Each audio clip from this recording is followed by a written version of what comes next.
Samuel പ്രവാചകന്റെ ഒന്നാം പുസ്തകം അധ്യായം 17. ദാവീദും ഗോലിയാത്തും. ഫിലിസ്ത്യർ യുദ്ധത്തിന് സൈന്യത്തെ ഒരുമിച്ച് കൂട്ടി. അവർ യൂദായുടെ സൊക്കോയിൽ സമ്മേളിച്ച് സൊക്കോയ്ക്കും അസെക്കായ്ക്കും മധ്യേ ഏഫെസ് ദമ്മീമിൽ പാളയമടിച്ചു. സാവൂളും ഇസ്രായേല്യരും ഏലാ താഴ്വരയിൽ പാളയമടിച്ച് അവർക്കെതിരെ അണിനിരന്നു. താഴ്വരയുടെ അപ്പുറത്തും ഇപ്പുറത്തുമുള്ള മലകളിൽ ഫിലിസ്ത്യരും ഇസ്രായേല്യരും നിലയുറപ്പിച്ചു. അപ്പോൾ ഫിലിസ്ത്യ പാളയത്തിൽ നിന്ന് ഗത്തുകാരനായ ഗോലിയാത്ത് എന്ന മല്ലൻ മുമ്പോട്ട് വന്നു. 6 മുഴവും 1 ചാണും ഉയരമുണ്ടായിരുന്നു അവന്. അവൻ്റെ തലയിൽ ഒരു പിച്ചള തൊപ്പിയും ഉണ്ടായിരുന്നു. 5000 ശെക്കൽ തൂക്കമുള്ള പിച്ചള കവചമാണ് അവൻ ധരിച്ചിരുന്നത്. അവൻ പിച്ചള കൊണ്ടുള്ള കാൽച്ചട്ട ധരിക്കുകയും പിച്ചള കൊണ്ടുള്ള കുന്തം തോളിൽ തൂക്കിയിടുകയും ചെയ്തിരുന്നു. അവൻ്റെ കുന്തത്തിൻ്റെ തണ്ടിന് നെയ്ത്തുകാരൻ്റെ ഉരുളിൻ്റെ ഘനവും അതിൻ്റെ ഇരുമ്പുമുനയ്ക്ക് 600 ശെക്കൽ ഭാരവും ഉണ്ടായിരുന്നു. പരിച വഹിക്കുന്നവൻ അവൻ്റെ മുമ്പേ നടന്നിരുന്നു. ഗോലിയാത്ത് ഇസ്രായേൽ പടയുടെ നേർക്ക് അട്ടഹസിച്ചു. നിങ്ങൾ യുദ്ധത്തിന് വന്നിരിക്കുകയാണോ? ഞാനൊരു ഫിലിസ്ത്യനാണ്. നിങ്ങൾ സാവൂളിൻ്റെ സേവകരല്ലേ? നിങ്ങൾ ഒരുത്തനെ തിരഞ്ഞെടുക്കുക, അവൻ എന്നെ നേരിടട്ടെ. അവൻ എന്നോട് പൊരുതി എന്നെ കൊല്ലുകയാണെങ്കിൽ ഞങ്ങൾ നിങ്ങളുടെ ദാസന്മാരാകാം. ഞാൻ അവനെ തോൽപ്പിച്ചു കൊന്നാൽ നിങ്ങൾ ഞങ്ങൾക്ക് അടിമവേല ചെയ്യണം. അവൻ തുടർന്നു, ഇസ്രായേൽ നിരകളെ ഞാൻ വെല്ലുവിളിക്കുന്നു. എന്നോട് യുദ്ധം ചെയ്യാൻ ഒരാളെ വിടുവിൻ.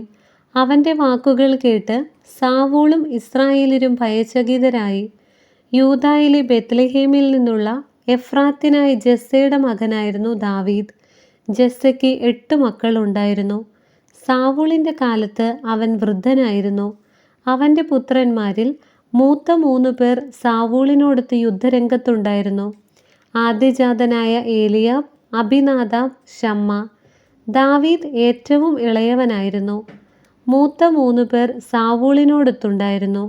ദാവീദ് പിതാവിൻ്റെ ആടുകളെ മേയ്ക്കാൻ സാവൂളിൻ്റെ അടുക്കൽ നിന്ന് ബേത്ലഹേമിൽ പോയി വരിക പതിവായിരുന്നു. ഗോലിയാത്ത് 40 ദിവസം മുടങ്ങാതെ രാവിലെയും വൈകുന്നേരവും യുദ്ധത്തിന് വെല്ലുവിളിച്ചു. ജെസ്സെ ദാവീദിനോട് പറഞ്ഞു, ഒരു ഏഫ മലരും 10 അപ്പവും പാളയത്തിൽ നിന്റെ സഹോദരന്മാർക്ക് വേഗം കൊണ്ടുപോയി കൊടുക്കുക. അവരുടെ സഹസ്രാധിപന് 10 പാൽക്കട്ടി കൊണ്ടുപോവുക. സഹോദരന്മാരുടെ ക്ഷേമം അന്വേഷിച്ച് അവരിൽ നിന്ന് ഒരടയാളവും വാങ്ങി വരിക. സാവൂളും ദാവീദിൻ്റെ സഹോദരന്മാരും മറ്റ് ഇസ്രായേല്യരും ഏലാ താഴ്വരയിൽ ഫിലിസ്ത്യരോട് യുദ്ധം ചെയ്യുകയായിരുന്നു.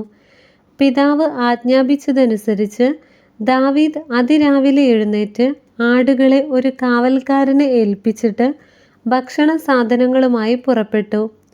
അവൻ പാളയത്തിലെത്തുമ്പോൾ സൈന്യം പോർ വിളിച്ചുകൊണ്ട് പുറപ്പെടുകയായിരുന്നു. ഇസ്രായേല്യരും ഫിലിസ്ത്യരും യുദ്ധസന്നദ്ധരായി മുഖാഭിമുഖം അണിനിരന്നു. കൊണ്ടുവന്ന പൊതി പടക്കോപ്പ് സൂക്ഷിപ്പുകാരനെ ഏൽപ്പിച്ചിട്ട് ദാവീദ് യുദ്ധരംഗത്ത് ഓടിച്ചെന്ന് തൻ്റെ സഹോദരന്മാരോട് ക്ഷേമാന്വേഷണം നടത്തി. അവരോട് സംസാരിച്ചുകൊണ്ട് നിൽക്കവേ ഗത്തിൽ നിന്നുള്ള ഗോലിയാത്ത് എന്ന ഫിലിസ്ത്യ മല്ലൻ മുൻപോട്ട് വന്ന് മുൻപത്തെ പോലെ വെല്ലുവിളിക്കുന്നത് ദാവീദ് കേട്ടു. ഗോലിയാത്തിനെ കണ്ടപ്പോൾ ഇസ്രായേല്യർ ഭയന്നോടി. അവർ പറഞ്ഞു, ഈ വന്നു നിൽക്കുന്ന മനുഷ്യനെ കണ്ടോ? അവൻ ഇസ്രായേലിനെ നിന്ദിക്കാൻ വന്നിരിക്കുന്നു. അവനെ കൊല്ലുന്നവനെ രാജാവ് മഹാസമ്പന്നനാക്കും. തൻ്റെ മകളെ അവന് വിവാഹം ചെയ്തു കൊടുക്കുകയും അവൻ്റെ പിതൃഭവനത്തിന് ഇസ്രായേലിൽ കരമൊഴിവ് കൽപ്പിച്ചു കൊടുക്കുകയും ചെയ്യും. ദാവീദ് അടുത്തു നിന്നവരോട് ചോദിച്ചു, ഈ ഫിലിസ്ത്യനെ കൊന്ന് ഇസ്രായേലിന് വന്നിരിക്കുന്ന അപമാനം നീക്കിക്കളയുന്നവന് എന്തു കിട്ടും? ജീവിക്കുന്ന ദൈവത്തിൻ്റെ സേനകളെ നിന്ദിക്കാൻ ഈ അപരിച്ഛേദിതൻ ആരാണ്? അവനെ കൊല്ലുന്നവന് മുൻപ് പറഞ്ഞവയെല്ലാം നൽകുമെന്ന് അവർ പറഞ്ഞു. ദാവീദ് അവരോട് സംസാരിക്കുന്നത് മൂത്ത സഹോദരൻ ഏലിയാബ് കേട്ടു. അവൻ കുപിതനായി ദാവീദിനോട് ചോദിച്ചു, നീ എന്തിനിവിടെ വന്നു? കുറെ ആടുകളുള്ളതിനെ മരുഭൂമിയിൽ ആരെ ഏൽപ്പിച്ചിട്ട് പോന്നു? നിന്റെ അഹന്തയും ദുഷ്ടതയും എനിക്കറിയാം. നീ വന്നത് യുദ്ധം കാണാനല്ലേ? ദാവീദ് ചോദിച്ചു, ഞാനിപ്പോൾ എന്തു ചെയ്തു? ഒരു വാക്ക് പറഞ്ഞതല്ലേയുള്ളൂ. അവൻ ജ്യേഷ്ഠൻ്റെ അടുക്കൽ നിന്ന് തിരിഞ്ഞ് വേറൊരുവനോട് മുൻ ചോദ്യം തന്നെ ആവർത്തിച്ചു. എല്ലാവരും അതേ ഉത്തരം തന്നെ പറഞ്ഞു. ദാവീദിന്റെ വാക്കുകേട്ടവർ സാവൂളിനെ അതറിയിച്ചു. രാജാവ് അവനെ വിളിപ്പിച്ചു. ദാവീദ് സാവൂളിനോട് പറഞ്ഞു, അവനെ ഓർത്ത് ആരും അധൈര്യപ്പെടേണ്ട. ഈ ഫിലിസ്ത്യനോട് അങ്ങയുടെ ദാസൻ യുദ്ധം ചെയ്യാം. സാവൂൾ ദാവീദിനോട് പറഞ്ഞു, ഈ ഫിലിസ്ത്യനെ നേരിടാൻ നീ ശക്തനല്ല, നീ ചെറുപ്പമല്ലേ. അവനാകട്ടെ ചെറുപ്പം മുതൽ യോദ്ധാവാണ്. ദാവീദ് വീണ്ടും പറഞ്ഞു, പിതാവിൻ്റെ ആടുകളെ മേയ്ക്കുന്നവനാണ് അങ്ങയുടെ ഈ ദാസൻ. സിംഹമോ കരടിയോ വന്ന് ആട്ടിൻപറ്റത്തിൽ നിന്ന് ഒരാട്ടിൻകുട്ടിയെ തട്ടിയെടുത്താൽ ഞാൻ അതിനെ പിന്തുടർന്ന് ആട്ടിൻകുട്ടിയെ രക്ഷിക്കും. അത് എന്നെ എതിർത്താൽ ഞാൻ അതിൻ്റെ ജടയ്ക്ക് പിടിച്ച് അടിച്ചു കൊല്ലും. അങ്ങയുടെ ദാസൻ സിംഹങ്ങളെയും കരടികളെയും കൊന്നിട്ടുണ്ട്. ജീവിക്കുന്ന ദൈവത്തിൻ്റെ സൈന്യത്തെ അപമാനിക്കുന്ന അപരിച്ഛേദിതനായ ഈ ഫിലിസ്ത്യനും അവയിലൊന്നിനെ പോലെയാകും. സിംഹത്തിൻ്റെയും കരടിയുടെയും കയ്യിൽ നിന്ന് എന്നെ രക്ഷിച്ച കർത്താവ് ഈ ഫിലിസ്ത്യൻ്റെ കയ്യിൽ നിന്നും എന്നെ രക്ഷിക്കും. സാവൂൾ ദാവീദിനോട് പറഞ്ഞു, പോവുക, കർത്താവ് നിന്നോട് കൂടെയുണ്ടായിരിക്കട്ടെ. അനന്തരം സാവൂൾ തൻ്റെ പോർച്ചട്ട ദാവീദിനെ അണിയിച്ചു. ഒരു പിച്ചളത്തൊപ്പി അവൻ്റെ തലയിൽ വെച്ചു. തൻ്റെ കവചവും അവനെ ധരിപ്പിച്ചു.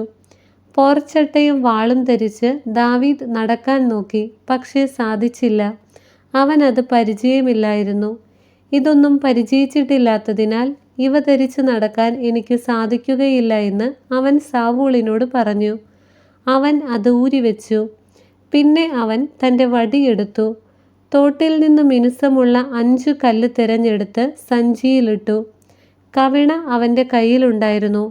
അവൻ ഫിലിസ്ത്യനെ സമീപിച്ചു. ഗോലിയാത്ത് ദാവീദിനോടടുത്തു. ആയുധവാഹകൻ മുൻപേ നടന്നു. ദാവീദിനെ കണ്ടപ്പോൾ ഫിലിസ്ത്യന് പുച്ഛം തോന്നി. എന്തെന്നാൽ അവൻ തുടുത്തു കോമളനായ ഒരു കുമാരൻ മാത്രമായിരുന്നു. ഗോലിയാത്ത് ദാവീദിനോട് ചോദിച്ചു, എൻ്റെ നേരെ വടിയുമായി വരാൻ ഞാനൊരു പട്ടിയോ? അവൻ ദേവന്മാരുടെ പേരു ചൊല്ലി ദാവീദിനെ ശപിച്ചു. അവൻ ദാവീദിനോട് പറഞ്ഞു, വരൂ, ഞാൻ നിന്റെ മാംസം പറവകൾക്കും കാട്ടുമൃഗങ്ങൾക്കും കൊടുക്കും. ദാവീദ് പ്രതിവചിച്ചു, വാളും കുന്തവും ചാട്ടുളിയുമായി നീ എന്നെ നേരിടാൻ വരുന്നു. ഞാനാകട്ടെ നീ നിന്ദിച്ച ഇസ്രായേൽ സേനകളുടെ ദൈവമായ സൈന്യങ്ങളുടെ കർത്താവിൻ്റെ നാമത്തിലാണ് വരുന്നത്. കർത്താവ് നിന്നെ ഇന്ന് എൻ്റെ കയ്യിൽ ഏൽപ്പിക്കും. ഞാൻ നിന്നെ വീഴ്ത്തും, നിന്റെ തല വെട്ടിയെടുക്കും. ഫിലിസ്ത്യരുടെ ശവശരീരങ്ങൾ പറവകൾക്കും കാട്ടുമൃഗങ്ങൾക്കും ഇരയാകും. ഇസ്രായേലിൽ ഒരു ദൈവമുണ്ടെന്ന് ലോകമെല്ലാം അറിയും. കർത്താവ് വാളും കുന്തവും കൊണ്ടല്ല രക്ഷിക്കുന്നതെന്ന് ഈ ജനതതി മനസ്സിലാക്കും.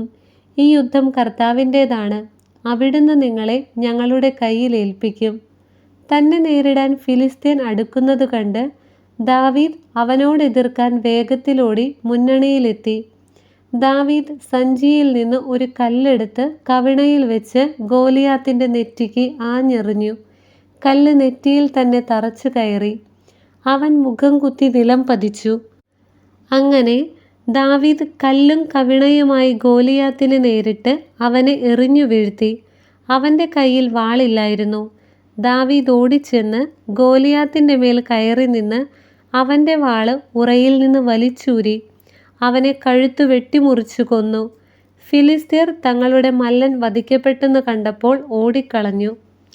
ഇസ്രായേലിലെയും യൂദായിലെയും ആളുകൾ ആർപ്പു വിളിച്ചുകൊണ്ട് ഗത്ത് എക്രോണിൻ്റെ കവാടങ്ങൾ എന്നിവിടം വരെ ഫിലിസ്ത്യരെ പിന്തുടർന്നു. ഷാറായി മുതൽ ഗത്തും എക്രോണും വരെയുള്ള വഴികളിൽ ഫിലിസ്ത്യർ മുറിവേറ്റു വീണു. ഫിലിസ്ത്യരെ അനുധാവനം ചെയ്തു മടങ്ങി വന്നതിനു ശേഷം ഇസ്രായേല്യർ അവരുടെ പാളയം കൊള്ളയടിച്ചു. ദാവീദ് ഗോലിയാത്തിൻ്റെ തല ജെറുസലേമിലേക്ക് കൊണ്ടുവന്നു. കവചം കൂടാരത്തിൽ സൂക്ഷിച്ചു. ദാവീദ് ഗോലിയാത്തിനെ എതിർക്കാൻ പോകുന്നത് കണ്ടപ്പോൾ സാവൂൾ സൈന്യാധിപനായ അബ്നേറിനോട് ചോദിച്ചു, അബ്നേർ, ആരുടെ മകനാണ് ഈ യുവാവ്? തനിക്ക് അറിഞ്ഞുകൂടെന്ന് അവൻ പ്രതിവചിച്ചു.